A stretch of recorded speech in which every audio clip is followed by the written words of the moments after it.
Well, Karen's now ready to make sourdough crackers. I think you've been itching to do that, haven't you? Yes, ever since I've tasted your crackers, everything goes nice with your crackers. Well, okay, it's a secret no longer. I'm going to not only show you, but you're going to teach anyone who watches this video how to make it for themselves. That's fabulous. Okay, so that bag of flour, can you just open it up so people can see what's on the front? Now, this is a bulk pack because I do a lot of baking, and it's called Wallaby flour. It's actually a triple O, so it means it's a hard wheat or a high gluten white flour. And that helps that sourdough dough to stay together while you roll it out nice and thin to make crispy, crunchy crackers. So if you have a soft wheat, by the time you roll it out after the fermentation, it just breaks apart. Okay. All right, so we did it a high gluten, even though we're trying to avoid the ill effects of gluten. Yeah. It's still so much broken down. Yeah. So if you can just measure out 2.5 cups of high gluten white into the bowl.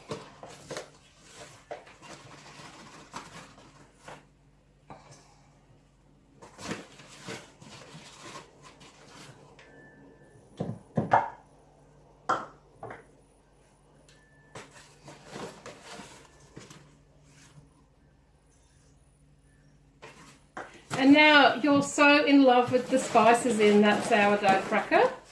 So it's now a matter of choosing your spice blend.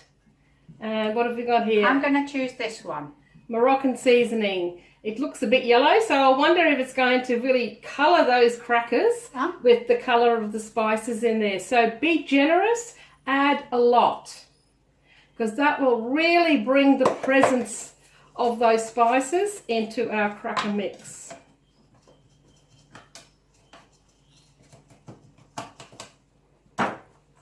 Just chuck in a lot. Yep, just keep going more.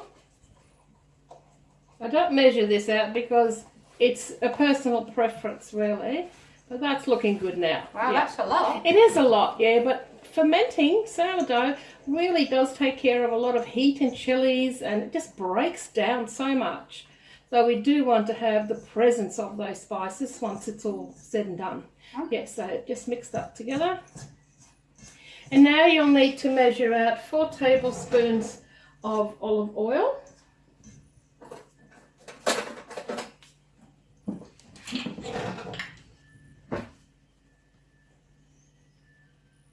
You'd be surprised at how easy this recipe is. And what makes it ferment is our starter, and we've got a runny starter that's just being kept in the fridge for whenever it's needed to make our sourdough baking goods, like the wraps and like the crackers and pizza dough. All those are used with a runny starter. So if you can now just pick up the runny starter, and now you have to shake it. It always separates out, so we want to have it fully hydrated, and put in 1 cup of runny starter.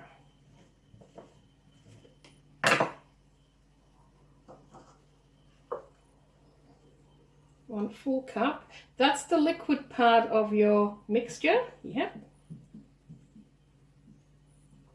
And now the best method is to just use your fingertips or your spoon for a bit to just spread that moisture throughout the flour before it starts to clump up like in a dough.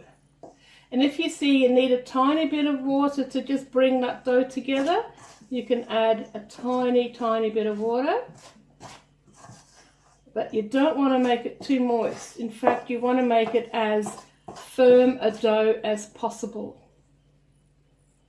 Because no matter how firm you make your mixture, the next morning it's become quite soft. Can I knead it? Yeah, but just make sure that the dry flour is incorporated into your mix, and you're going to need a little bit of water. I can't see how much.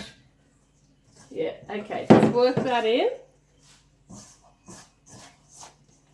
And it's best if you treat it like a scone dough still at this stage until all the flour is starting to get the moisture in it, and then start bringing it together into a dough. What do you think? Do you need a little bit more No, butter? no, not yeah, yet. It's quite soft in there. Yep. Yes, Okay. that might do So it. just tentatively, cautiously bring it all together into a dough and make sure that it's a neat dough with no funny folds, so it's really well kneaded together, ready to just ferment overnight. You know, we didn't put any salt in the crackers and yet you tasted the saltiness? Yes. Yeah, because it tastes much nicer when it's put on top just prior to baking. That's the secret. Might need a Just little a touch more, just yeah. a touch more. Looks like it.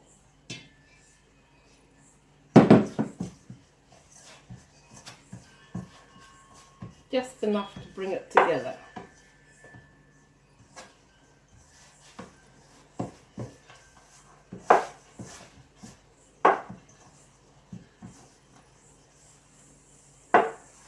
What do you reckon? A tiny bit more? Maybe, Or, yeah, maybe, just yeah. like a teaspoon or so, eh? Yeah. Yeah. It's very easy to be able to tell, isn't it? I don't think Yeah. I get that wrong. It's looking good.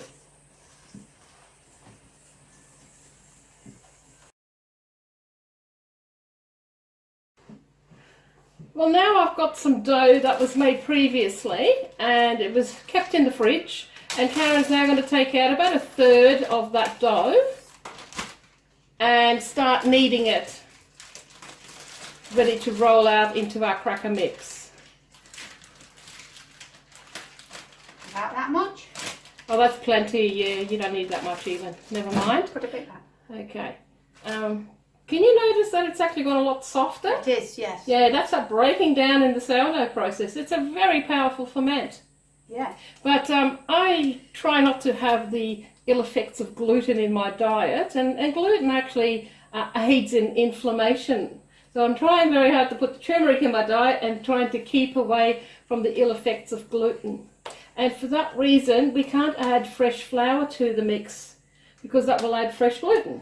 So we've got tapioca starch, and you may just need to knead some of that starch into that dough. Just sprinkle some on the table and do a little bit of kneading. So it becomes a quite firm dough, because if it's too soft, it's going to stick to the bench and you won't be able to pick it up on your rolling pin. Remembering that sourdough is a more fragile dough, even though we use that high gluten flour to start with. So you want it to become quite firm. So don't worry, you can add a bit more of that tapioca. It all gets absorbed into the dough. And just try to get it as firm as it was when you first mixed it. With your hand, how thick or thin it is. Just feel it, just put your hand over it. Yeah, that's it. You can feel if it's still a little bit too thick. You don't want to have your dough too thick because you can actually break your teeth on it. It just won't snap easily. Really? So they've got to be really thin to make them crispy crunchy.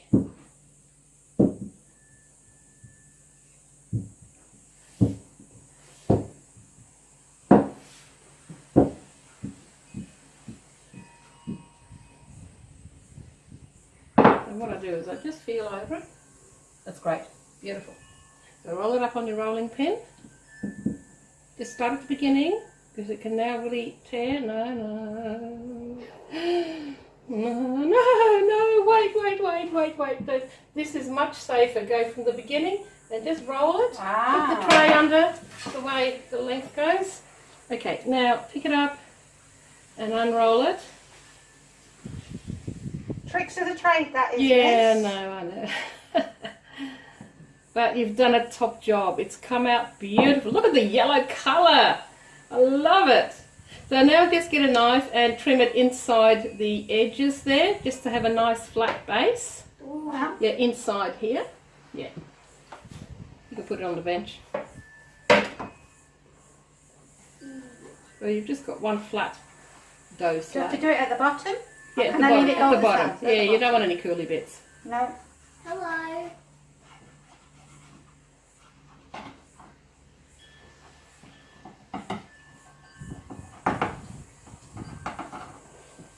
Perfect. Now's the time to put the salt onto the slab. Just a little bit of salt. Think about maybe half a teaspoon worth of salt, and just lightly rub it all around so you just feel a little bit of grittiness under your hand. Maybe a touch more for the middle. Yeah. You don't want to over salt it, otherwise it really is too salty and not very nice. Just feel that grittiness under your hand. And if you think there's a bit too much, just tap it towards the bottom to get it off the dough. And then just lightly press it into the dough so it will stick.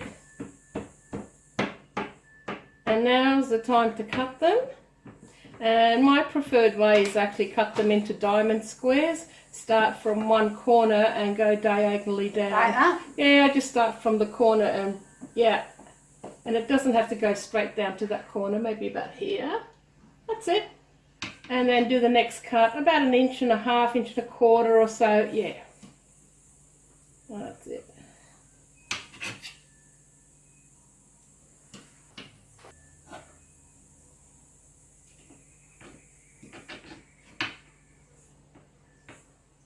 Right, into the oven they go, and we'll show you in a minute what they look like.